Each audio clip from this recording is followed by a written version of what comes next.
So Alan, what do we say to someone that feels overwhelmed with the options, too many options?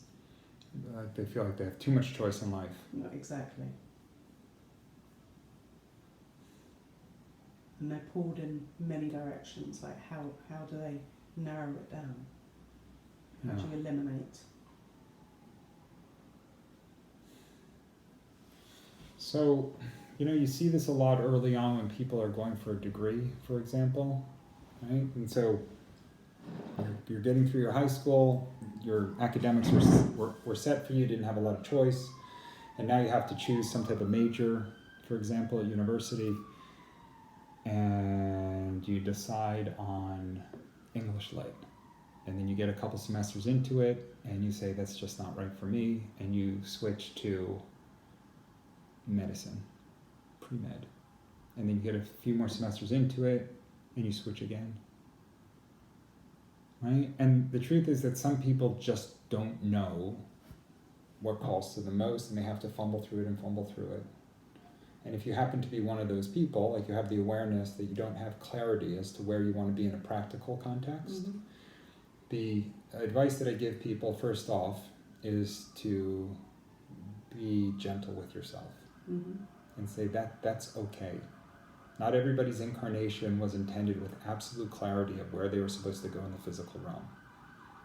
And some of the deep lessons and learning that comes is from being okay with the uncertainty and being able to settle into it and recognizing that it's okay if you change your mind and redirect.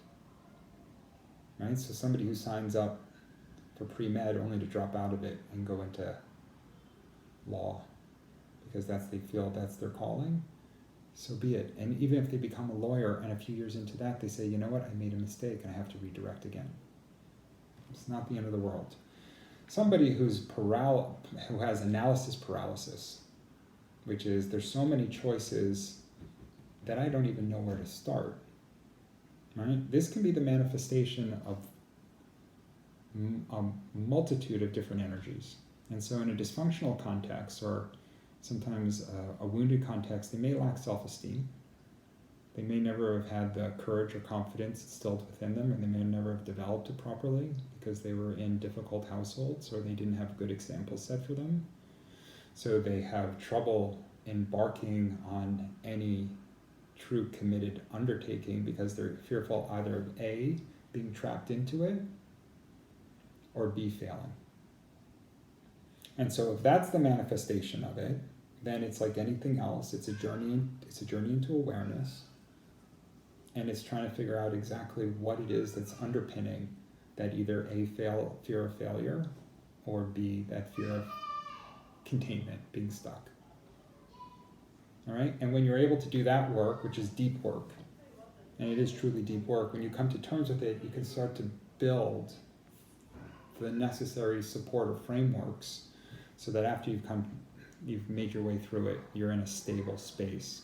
You've done the work, you recognize what's behind it, and now you have the foundation to see how it manifests in your life, and that starts to liberate you from either the fear of failure or the fear of containment, confinement. The other thing that I would say is that if you do have either of those, the fear of failure, right, you will learn over time that the greatest failure is not endeavoring anything at all. The greatest failure is just playing it safe and being stuck, which is why it's better to have loved and to have lost than to never have loved at all. The people that sit on the sidelines, fearful of having their heart broken because they've been hurt before, that then go through many, many years of isolation and loneliness because they're not open to possibly being hurt again. When they're ready, the best thing they can do is endeavor another relationship with the right support network so that if it doesn't work out, they can get through it. Because to sit on the sidelines is one of the greatest failures, right? To not endeavor life. And then the other thing, of course, is that you can obviously choose simple commitments that don't keep you trapped. Right? So you can always figure out different ways to endeavor different parts of your life that if it's not working for you, right? It's good to have a little bit of restriction. You just don't want to be completely overwhelmed or limited. So if you're fearful of doing something geez, it can be almost anything. You can be renting a new home to learn to tango in Buenos Aires, and you can say, maybe I'm just going to try this because I'm adventurous, but I don't know how long I'm going to be able to do it. You can say, okay, well, what happens if I buy a one-way ticket and I get down there and I have a monthly rental? Maybe I have to pay a little bit more to have the flexibility of being able to leave should it not be working out. Instead of saying I'm fearful of doing anything because it may not work out, you can say, I'm fearful of doing it, but at least that's mitigated by knowing that if things aren't going well, I can redirect or leave. And so that's another piece of the puzzle when somebody is fearful of the confinement or the restriction that comes with the commitment. Right? So this is a big conversation. It runs on so many different levels. And the very first most important thing to do is to orient yourself to figure out where that analysis paralysis, where it says, I've got so many options that I don't even want to go ahead and endeavor anything, right? Mm-hmm. You can say, where does that come from? Because there are people that say, I've got so many options, I want to go and do everything. And that's not healthy either, because they spread themselves so thin that they never really get through anything. But the flip side is not healthy. I've got so many options, I'm not going to move. And so you have to do the work to figure out what it is that orients that energy, and then of course go ahead and overcome it with the necessary tools. And that takes time. It takes introspection, it takes sometimes therapy. You have to work, whether it's with your natal chart that tells you perhaps some of the energy and its conflict, or with a good therapist who will actually go and help you understand fundamentally its orientation. Okay. Too long-winded? No, I don't think so. It's interesting. I think I'll have to consider what you've said and see where I think I fall in that. Yeah, because it's not the same for everyone at all. At all. Sagittarians are typically fearful of being confined. They hate being stuck. They love their independence.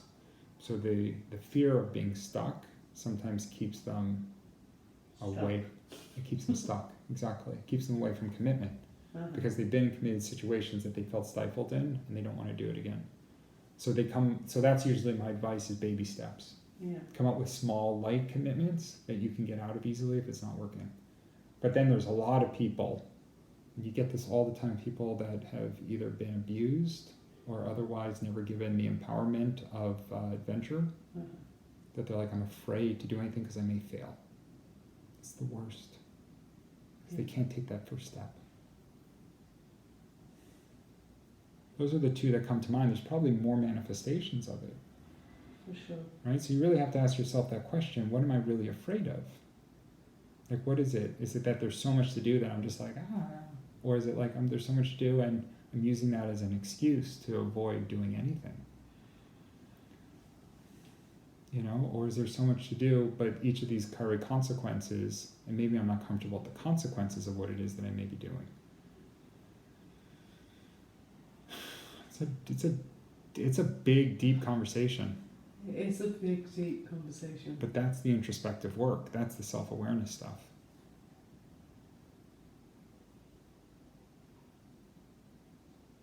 That's the awareness stuff. I'll consider it. It's a good one.